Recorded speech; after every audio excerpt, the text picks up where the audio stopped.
بسم اللہ الرحمن الرحیم۔ ہم نماز کے اذکار کا باب پڑھ رہے ہیں۔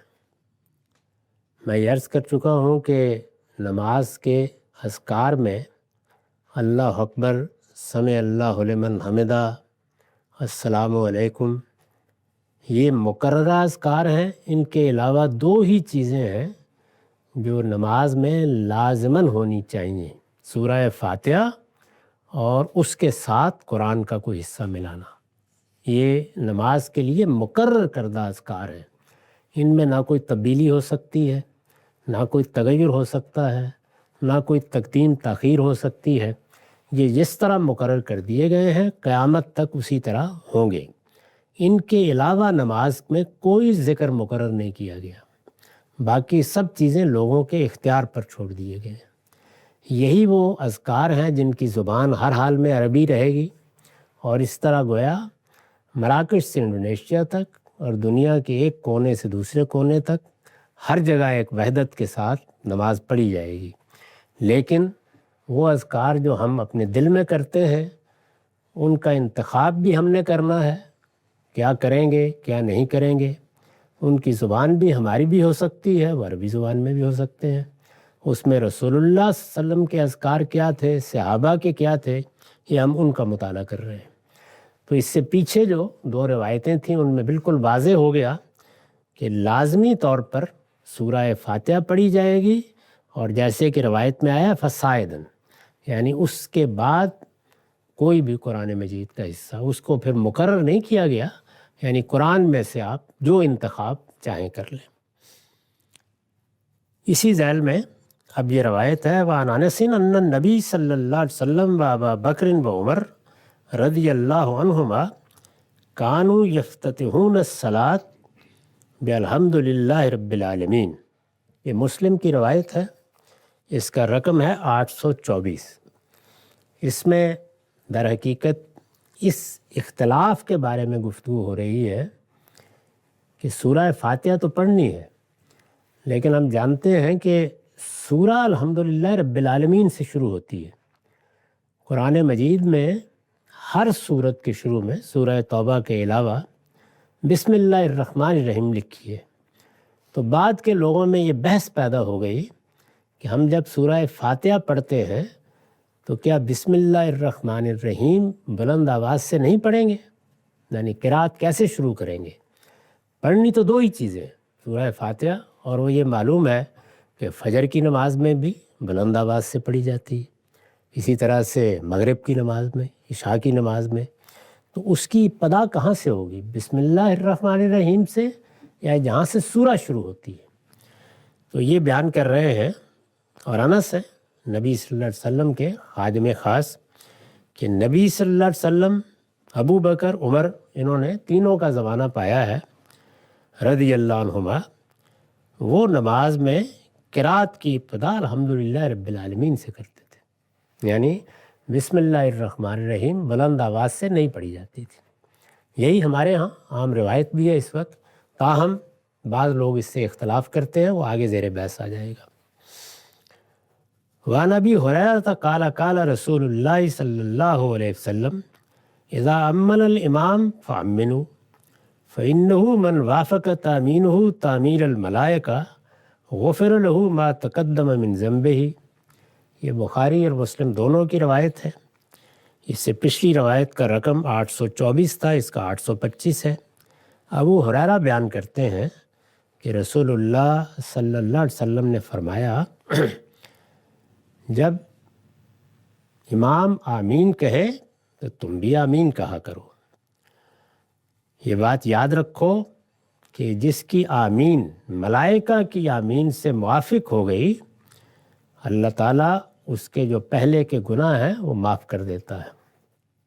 اس طرح کی جو بشارتیں ہیں ان کے بارے میں اصول ذہن میں رکھیے کہ ہم نماز پڑھتے ہیں، ہم نماز میں قرات کرتے ہیں، ہم حج کے لیے جاتے ہیں، عمرہ کرتے ہیں، اسی طرح روزے رکھتے ہیں۔ روزوں میں بالعموم قیام اللیل کا اہتمام ہوتا ہے، سب میں یہ بشارت دی گئی ہے۔ تو یہ جو بشارتیں ہیں یہ ان چیزوں کے بارے میں ہے جن کے لیے کوئی کفارہ لازم نہیں ہے، جن میں کوئی تلافی کی ضرورت نہیں ہوتی. یعنی وہ چیزیں ہیں کہ جو اللہ اور بندے کے معاملات ہیں، تو اللہ تعالیٰ کی کرم نوازی اور ان کی رحمت ہے کہ وہ بندوں کی اپنے احکام کے بارے میں اس طرح کی غلطیوں کو معاف کرتے رہتے ہیں. تو اسی طرح کی بشارتیں ہیں یہ. اس کا ہرگز یہ مطلب نہیں ہوتا کہ کسی کا مال کھا لیں، کسی کے پلاٹ پر قبضہ کر لیں اور پھر خیال کریں کہ غفر لہ ما تقدم من ذنبہ. وہ نہیں ہوگا. ان کی تلافی ضروری ہے، اسے واپس کرنا ضروری ہے. یہ بات ہے. تو رسول اللہ صلی اللہ علیہ وسلم نے یہ بشارت بھی دی اور یہ بھی فرمایا. تو یہ جو الفاظ ہیں کہ امام نے آمین کہی، اس میں بھی وہی صورتحال ہے کہ کیا سورہ فاتحہ پڑھنے کے بعد امام بھی آمین کہے گا؟ آمین یہ عبرانی زبان سے کلمہ آیا ہے، عربی زبان میں بھی ہے. آپ انجیل پڑھیں تو اس میں بھی ہے، اور اگر کبھی آپ کو کلیسا میں جانے کا موقع ملا ہو تو وہ بھی بالکل یہی کلمہ بولتے ہیں، آمین ہی کہتے ہیں دعاؤں کے بارے میں. تو یہ پرانی روایت ہے. میں اس سے پہلے عرض کر چکا ہوں کہ رسالت باب نے ہمیں جو تعلیم دی ہے وہ یہ ہے کہ جب بھی قرآن پڑھا جائے گا تو دعا ہے آمین کہیے. رحمت کی آیت ہے، اللہ سے رحمت کی دعا کریں. عذاب کی آیت ہے، اللہ کے عذاب سے پناہ مانگیں. اور اگر کوئی سجدے کا مضمون ہے یا اللہ کے سامنے صرف گندہ ہونے کا مضمون ہے تو سجدہ ریز ہو جائے. تو یہ قرآن مجید کو رسپونڈ کرنا ہے، یعنی اس کا جواب دینا ہے. اس کی نوعیت ایک اسوہ حسنہ کی ہے. تو یہاں پر بھی یہی ہے کہ امام نے دعا کی ہے، اور دعا کیا ہے؟ وہ سب سے بڑی دعا جو ہمیں دن میں 5 وقت کرنے کے لیے کہا گیا ہے، اہدنا الصراط المستقیم. سورہ فاتحہ دعا ہے، اس میں ہدایت کی دعا کی گئی ہے. انسان کی سب سے بڑی ضرورت بندے نے سامنے رکھ دی ہے، اور یہ ہدایت کی دعا در حقیقت رسالت مآب کی بعثت کے وقت جو صورتحال تھی اس کو سامنے رکھ کے کی گئی ہے. اور اس دعا کو دیکھیے کہ پروردگار تو ہمیں سیدھی راہ کی ہدایت بخش. یہ ان لوگوں کی راہ ہو جن پر تیرا انعام ہوتا رہا ہے. یعنی اس کے پیچھے ایک تاریخ ہے پوری کی پوری. اور پھر قرآن نے دوسری جگہ بتایا کہ وہ کون لوگ رہے ہیں جن پر میرا انعام ہوتا رہا ہے. وہ نبی ہیں، وہ صدیقین ہیں، وہ شہداء ہیں، وہ صالحین ہیں. اور پھر اس کے بعد ایک منفی جملہ ہم بولتے ہیں کہ ان لوگوں کی راہ نہیں جن پر تیرا غضب ہوا اور جو راہ سے بھٹک گئے. تو اس طریقے سے گویا اپنے سے پہلے جو لوگ دین کے علمبردار بنائے گئے انہوں نے سرکشی کی، جس کی مثال یہود ہے، تو اللہ کا غضب ان پر ہوا. اور بعض نے ایسی تعویلیں کیں جس کے نتیجے میں گمراہی، انحراف اور بدعات دین میں داخل ہو گئی، شرک در آیا. تو ان کے لیے ضالین کا لفظ استعمال کیا ہے. تو اس میں یہ دعا کی جاتی ہے. تو ہر دعا کا یہ حق ہے کہ اس پر آمین کہا جائے. یعنی جب بھی دعا آپ کریں تو ظاہر ہے کہ سننے والا اس پر کہے گا، سننے والا کرے گا. اگر غور کریں تو بالکل بدیہی بات ہے، کیونکہ اس کا تعلق معنی سے ہے.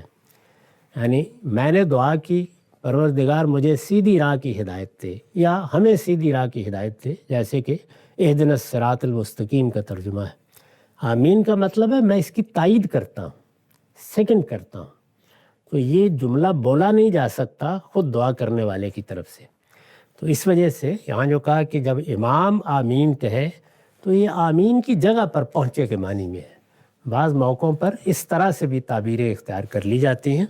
تو عام طریقہ ہمارے ہاں یہی ہے کہ امام ولضالین تک قرات کرتا ہے، وہ سورہ فاتحہ پڑھتا ہے، اور ہم پیچھے آمین کہتے ہیں. یعنی جب دعا کی جاتی ہے تو دعا کرنے والا اگر آمین کہے تو معنی کے لحاظ سے کوئی مناسبت نہیں بنتی اس کی.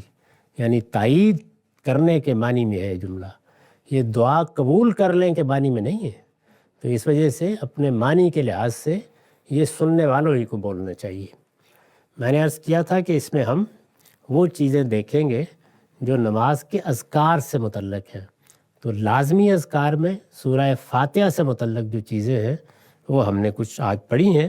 ابھی اور بھی بعض چیزیں ہمارے سامنے آئیں گی. اور پھر ایک پورا باب ہے جس میں یہ بتایا گیا ہے کہ رسالت مآب صلی اللہ علیہ وسلم قرآن کے کیا حصے بالعموم ملاتے تھے. یعنی قرآن مجید کا جو حصہ انتخاب کرنا ہوتا ہے تو مختلف نمازوں میں آپ کا انتخاب کیا رہا، بہت کچھ لوگوں نے اس میں بیان کر دیا۔ وآخر دعوانا الحمدللہ رب العالمین۔